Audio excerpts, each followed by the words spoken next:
Hi all. So போன வீடியோவில் நம்ம வந்து என்ன பண்ணோம் அப்படின்னா, எப்படி வந்து நம்ம யூஸரை லாகின் பண்ணுறது, எப்படி யூஸரை லாக் அவுட் பண்ணுறது அப்படின்றதெல்லாம் பார்த்தோம், ரைட்?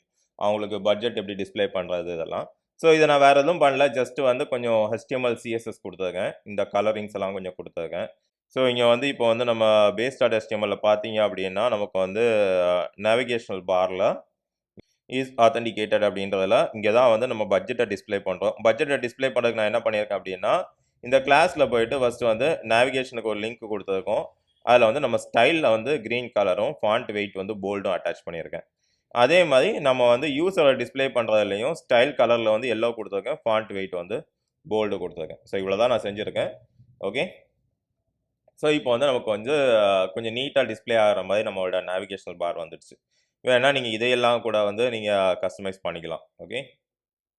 இப்போ நம்ம என்ன பண்ண போகிறோம் அப்படின்னா, இந்த பேஜை வந்து பிரேக் பண்ண போகிறோம். ஸோ இப்போ இங்கே வந்து நீங்கள் பார்க்குறதுல வந்து மார்க்கெட்டில் இருக்கக்கூடிய எல்லா ஆப்ஜெக்ட்ஸும் இருக்குது, ரைட்? நமக்கு வந்து இந்த இடத்துல நம்ம பர்ச்சேஸ் பண்ணியிருக்கக்கூடிய ஆப்ஜெக்ட்ஸ் எல்லாம் டிஸ்ப்ளே பண்ணுறதுக்கு ஒரு செக்ஷன் வேணும் இல்லையா?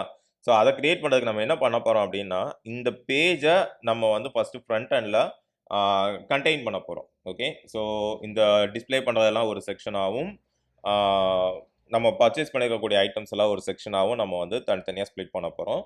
இதை ஜஸ்ட் வந்து ஃப்ரண்ட் எண்ட் மட்டும்தான். இப்போ நம்ம ஸ்ப்ளிட் பண்ணி வச்சுட்டு அடுத்து அப்கமிங் கோர்சஸில் நம்ம என்ன பண்ணலாம், இந்த கண்டென்ட் எப்படி டிஸ்ப்ளே பண்ணுறது அப்படிங்கிறத பார்க்கலாம். ஓகே. ஸோ இதை ஸ்ப்ளிட் பண்ணுறதுக்கு நிறைய மெத்தட்ஸ் இருக்குது. ஸோ இப்போ நீங்கள் கூகுளில் போயிட்டு Bootstrap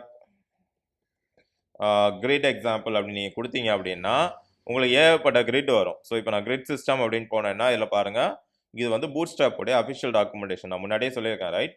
ஸோ நீங்கள் ஸ்க்ரோல் பண்ணி பார்த்தீங்கன்னா, ஸோ இப்போ நீங்கள் வந்து ஒரு பேஜை 3ஆக டிவைட் பண்ணணும் அப்படின்னா அதுக்கு வந்து இந்த மாதிரி நீங்கள் கொடுக்கணும். ஸோ இந்த மாதிரி வந்து நீங்கள் வந்து ஆட்டோமேட்டிக்காக ஃபஸ்ட்டு 2ஆக டிவைட் பண்ணிட்டு கீழே 3ஆக டிவைட் பண்ணுறது, இந்த மாதிரிலாம் நீங்கள் கொடுத்துக்கலாம். ஸோ இப்போ நம்ம என்ன பண்ண போகிறோம் அப்படின்னா, நம்ம பேஜை 2ஆக டிவைட் பண்ண போகிறோம். ஓகே. இங்கே போயிட்டு நம்ம வந்து மேஜர் செக்ஷனை வந்து இந்த மார்க்கெட்டும், இந்த சைடு கொஞ்சமாக நம்ம வந்து நம்மளுடைய ஐட்டம்ஸை டிஸ்ப்ளே பண்ணுறதுக்கும் நம்ம எடுத்துக்கலாம். ஸோ நான் என்ன பண்ணுறேன், கிரிட் சிஸ்டம் போயிட்டு நம்மளுடைய பேஜை பிரேக் பண்ணுறது இந்த மாதிரி பண்ண போகிறேன். ஓகே. காலம் 8 ஆகும், காலம் 4 ஆகும். ஓகே.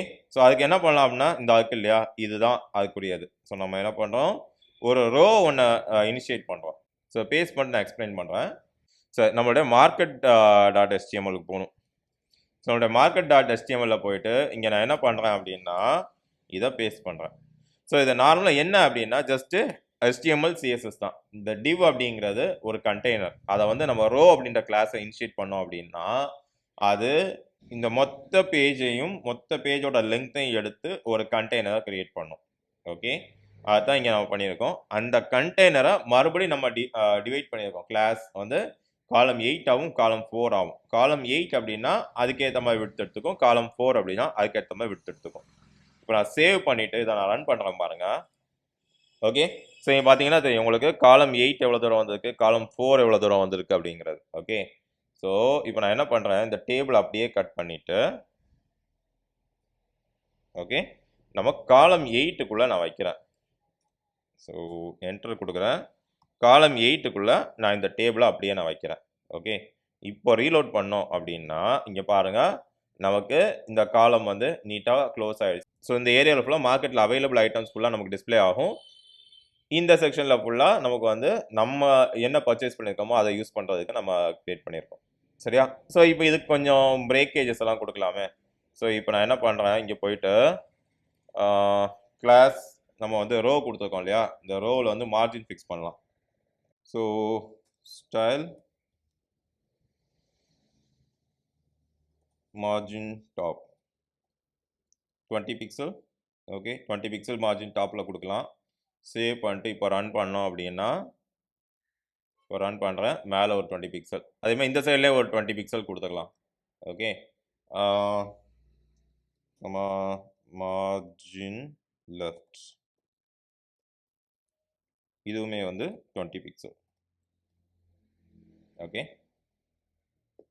இப்போது ரீலோட் பண்ணுறேன், செமிகோலன் ரீலோட் பண்ணால் இப்போ இந்த சைடும் 20 பிக்சல் வந்துச்சு, இந்த சைடு மேலே மார்ஜினும் 20 பிக்சல் வந்துச்சு. ஸோ இந்த மாதிரி நம்ம வந்து நம்மளோட கிரிட் சிஸ்டமை வந்து பிரேக் பண்ணியிருக்கோம். இப்போ நீங்க வந்து இந்த கோட பார்த்தீங்கன்னா தெரியும். நமக்கு வந்து இது வந்து கரெக்ட்டா ஃபார்மேட் ஆகல இல்லையா? ஸோ அங்க இங்க அலைன் ஆயிருக்கு. ஸோ இதெல்லாம் இருக்கு.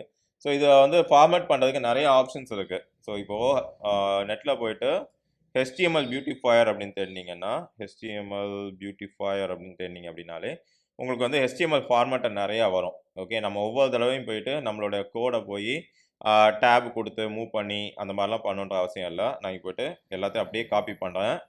இந்த HTML பியூட்டிஃபையர்ல போயிட்டு பேஸ்ட் பண்ணிட்டு, ஃபார்மேட் HTML அப்படின்னு நான் குடுத்தா, எனக்கு அதுவே மொத்தத்தையும் ஃபார்மேட் பண்ணி நீட்டா குடுத்துரும்.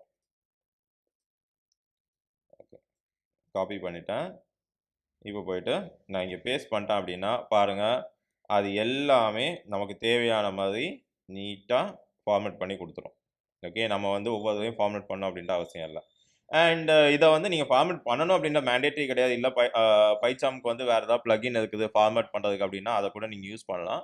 ஆனா இது ஈஸி மெத்தட். நம்ம நேரா போயிட்டு ஃபார்மேட் பண்ணிக்கலாம். இன்னும் ஜேசான் டேட்டாலாம் ஹேண்டில் பண்ணும்போது நம்ம ஜேசான் பியூட்டிஃபையர் வச்சு தான் வந்து மேக்ஸிமம் டேட்டாவோட கீ வேல்யூ எல்லாம் செக் பண்ணுவோம். ஸோ அடுத்த வீடியோல நம்ம என்ன பண்ணலாம் அப்படின்னா, எப்படி ஐட்டம்ஸ்க்கு ரிலேஷன்ஷிப் எஸ்டாப்ளிஷ் பண்றது? யார் வாங்கியிருக்கான்னு எப்படி கண்டுபிடிக்கிறது? அண்ட் வாங்குன ஐட்டம்ஸ எப்படி நம்ம டிஸ்ப்ளே பண்றது அப்படிங்கிறதெல்லாம் பார்க்கலாம். Thank you.